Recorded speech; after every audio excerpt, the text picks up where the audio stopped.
চিত্রাঙ্গনা পর্ব ৫। লাশ কি করবো ভাই? আগে লাশের পেট ফুটা করবি, তারপর ৮ মণ ইট বানবি লাশের গায়ে। দড়ি যেন প্লাস্টিকের হয়। ইটের গায়ে ফুটা করা আছে না? যে আছে ভাই। ইটের ফুটা দিয়ে ভালো মতো দড়ি ঢুকাইবি, যাতে ইট সহজে সুইটটা না যায়। কাজটা মনোযোগ দিয়া করবি কইলাম। যদি কোনো ভুল হয় তাইলে তোর পেট কাইটটা মেঘনা নদীতে ভাসাই দিমু। কথাটা মগজে ভালো করে ঢুকায় রাখ। লোকটা ফোন কাটতে যেও কাটলো না, আবার বলল, নারায়ণগঞ্জে নিয়ে ফেলবি আজকে রাতের মধ্যেই। লাশ যেন পচে না। লাশের পচন পছন্দ না আমার। দরকার হলে লাশে আপাতত বরফ দিয়া রাখ। আর যা করবি সাবধানে। লোকটি ফোন রাখলো। মুইন একটা ফাঁকা ঢুক গিলল। সে এখানে নতুন এসেছে, কাজে অনেক কিছুই শেখা বাকি। পাপ কাজের সঙ্গে জড়ানো সহজ, তবে জড়িয়ে গেলে এসব থেকে ছেড়ে আসা কঠিন। মুইন সব জেনেও এখানে এসেছে। তার আব্বা সদর হাসপাতালে ভর্তি, চিকিৎসার জন্য টাকার প্রয়োজন। আব্বার জন্য মুইন সব করতে পারে।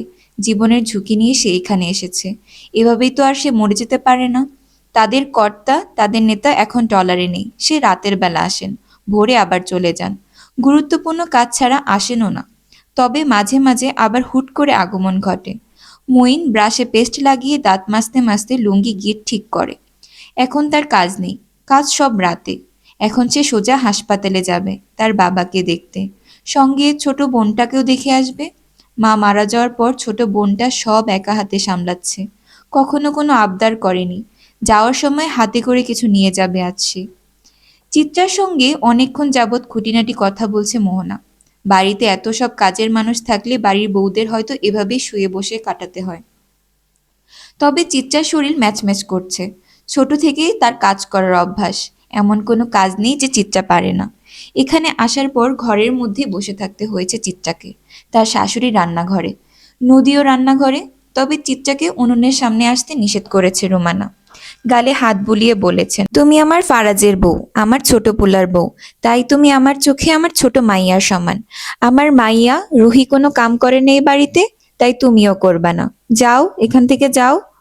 তোমার সুন্দর চেহারা তৈরি হয়েছে স্বামীর যত্ন নেওয়ার লাইগা। আমার পোলার সেবা যত্ন করাই তোমার ধর্ম। নীরুও রোমানার সঙ্গেই ছিল। আর রুহি ব্যস্ত ছিল নদীর মেয়ে নুরিকে সামলাতে। বাড়িতে কি শুধুমাত্র এরাই থাকে? তবে সুলেমান এলাহি যখন বাহিরে যাচ্ছিলেন, তখন তার সঙ্গে আরেকজন লোককে দেখেছে চিত্রা। বয়সে সুলেমান এলাহির থেকে হয়তো কিছুটা ছোট হবেন, তবে চিত্রার সঙ্গে তার পরিচয় হয়নি। লোকটিকে কিছু একটা নিয়ে অনেক চিন্তিত দেখাচ্ছিল। নীরু তোমার সঙ্গে কথা বলেনি বুঝি? মোহনা জিজ্ঞেস করলো। চিত্রার ধ্যানে বেঘাত ঘটল। সে বলল, না তো। করবেই বা কেমন করে? তার চাঁদে বসত করছো যে তুমি। মানে? মজা করলাম। আমি আবার রসিক মানুষ বোন, তুমি কিছু মনে করো না। চা খাবে? এই দুপুরে চা? কেন খাও না? আমি তো খাই। যখন দুপুরে বাড়িতে কেউ থাকে না, তখন আমি ওই যে কালো পুকুরটা দেখছো, ওটা দেখতে দেখতে চা খাই। মোহনা হাসলো। হঠাৎ হিসিয়ে বলল, ইদানিং স্বপ্নে শুধু রক্ত দেখছি। রক্তে কেমন যেন নতুনত্ব ছিল। মোহনা অদ্ভুতভাবে চিত্রার দিকে তাকায়। চিত্রা তার চোখে চোখ রাখলো না। সে মোহনার দৈনিক সাজসজ্জা লক্ষ্য করছে। এই বাড়িতে এখন অবধি সে শুধুমাত্র যাদের সঙ্গে কথা বলেছে, তাদের মধ্যে শুদ্ধ বাঙালি ভাষায় শুধুমাত্র ফারাজ এবং মোহনাকে কথা বলতে দেখেছে। ফারাজ এহলিকে যেমন চিত্রা বুঝে উঠতে পারছে না, তেমনি মোহনাকেও বুঝে উঠতে পারছে না। তোমাদের বিয়ে কেমন করে হলো? মানে রাতে সবাই ঘুমিয়েছিলাম আর সকালে উঠে জানতে পারলাম ফারাজ এলাহি নাকি বিয়ে করেছে। ভাবা যায়, ফারাজ এলাহি বিয়ে করেছে। চিত্রা কি জবাব দিবে বুঝতে পারছে না। না জানি ফারাজ বাড়ির মানুষদের কি বলেছে। এখন যদি চিত্রা সত্য কথা বলে দেয় তো সমস্যা হতে পারে। বলবে না? স্বামীর বারণ আছে তাই না? থাক, বাদ দাও। ভাবি, ভাই এসেছে, আপনাকে ডাকছে। দরজার সামনে দাঁড়িয়ে হাঁক ছাড়ল নীরু। তবে চিত্রার সঙ্গে কোনো কথা বলল না। চিত্রাও তেমন কোনো আগ্রহ দেখালো না। চাঁদ শব্দটা নিয়ে এখনো সে ভাবছে, বিষয়টি তার মাথায় ধরছে না। চলো চিত্রা, নিচে চলো। এখন বাড়িতে এক এক করে সবগুলো ভিড়। মানে এখন বাড়ির পুরুষরা বাড়িতে ফিরবে, তোমার স্বামীও বাড়ি আসবে।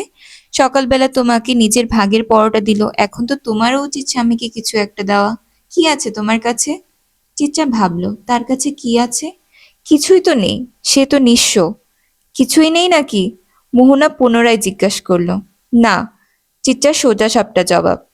একটা জিনিস আছে তো? চিত্রা জিজ্ঞেস দৃষ্টিতে মোহনার দিকে তাকালো। তোমার জীবন। পুরুষ মানুষ কিছু নেওয়ার জন্যই কিছু দেয়, তবে যা দেয় তার চেয়ে বেশি কেড়ে নেয়। কথাটা মোহনা খুব যে খারাপ বলেছে তাও নয়। চিচ্চা মোহনার পেছন পেছন দোতলার সিঁড়ি বেয়ে নিচে নেমে আসে। বসার ঘরে চোখ যেতেই একসঙ্গে তিনজন পুরুষকে দেখে মাথার ঘোমটা আরো বড় করে টেনে দিল সে। পুরুষগুলো একে অপরের সঙ্গে কথা বলছিল। চিচ্চার দিকে চোখ পড়তেই তাদের কথার প্রসঙ্গ বদলে যায়। এই যে এরা দুজন তোমার বড় ভাসুর, উনি হইল রাজন আমার স্বামী, আর উনি রোশন মোহনার স্বামী, আর উনি উনি হইল গিয়া তোমার দেবর জোহান এলাহি, তোমার চাচা শ্বশুরের বড় পোলা, বলল নদী। চিত্রা এক মুহূর্তের জন্য একটা করে সালাম দিয়ে চোখ নিচে নামিয়ে ফেলল। আর আমি হচ্ছি মিসেস চিত্রা এলাহি, আপন স্বামী, যার অনুমতি ছাড়া আপনি আমার স্ত্রীকে দর্শকের সামনে প্রদর্শন করেছেন। কাজটা কি ঠিক করেছেন ভাবি? ফারাজের হাসিমাখা কণ্ঠেও কেন জানি সবাই থমকে গেল। তবে তার ভাইয়েরা কিচ্ছুটি বলল না। না মানে ফারাজ, তুমি ভুল ভাবতেছ। চিত্রা, তুমি রুমে যাও। চিত্রা অবাক হলো। সামান্য একটা বিষয় নিয়ে কেউ এভাবে বলে? কিন্তু ফারাজ, আমি তোমাকে যেতে বলছি না, ধমকে উঠল ফারাজ। এক মুহূর্তে বাড়ির পরিবেশ বদলে গেল। চিত্রা দেরি না করে রুমের ভিতরে দিকে পা বাড়ালো। রাজন রোশনের মুখে ক্ষীণ হাসি, যেন দুনিয়া উল্টে গেলেও তাদের কিচ্ছু আসে যায় না। তবে জোহান চিত্রার যাওয়ার দিকে চেয়ে রইল। তার চোখের পলক পড়ল না। চিত্রা রুমে গিয়ে ধপ করে দরজা লাগিয়ে বিছানায় গিয়ে বসলো। এবার চোখটা নামা। ফারাজ দাঁত পিষে বলল। জোহান তখনও শান্ত, যেন কিছুই হয়নি, কিংবা কিছু হওয়ারও নেই। সে বাঁকা একটা হাসি দিয়ে বলল, ভোগে নয় ত্যাগেই প্রকৃত সুখ। মনে আছে তো? রান্নাঘরে মার্জিয়া আর মারিয়া রান্নার জোগাড় করছে। পুঁইশাক ভাজি করছে মারিয়া। হ্যাঁ রে মারিয়া, আমার শোকটার লাইগা তো বুক ফুটতাছে। বাপ আমার এখনো বাড়ি আইলো না। আরে আম্মা, চিন্তা কইরো না, হয়তো কোনো জরুরি কামে গেছে। আপনি জানেন না সোহাগ অনেকদিন ধরেই এমন উতাল পাতাল শুরু করছে। আচ্ছা, ওই যে চিত্রারে তুল্লা নিয়ে গেল ওই পুলা, হে আমার সোহাগের কোনো ক্ষতি করব না তো আবার? হেইটা আমি কেমনে কইমো? আপনার পোলার লগে ওই যে মাইয়ার ফুষ্টি নষ্টি আছে, ওইটা মনে হয় ওই এলাহি সাহেব জানে না। জানলে কি এই সেমরেটে বিয়া করতো?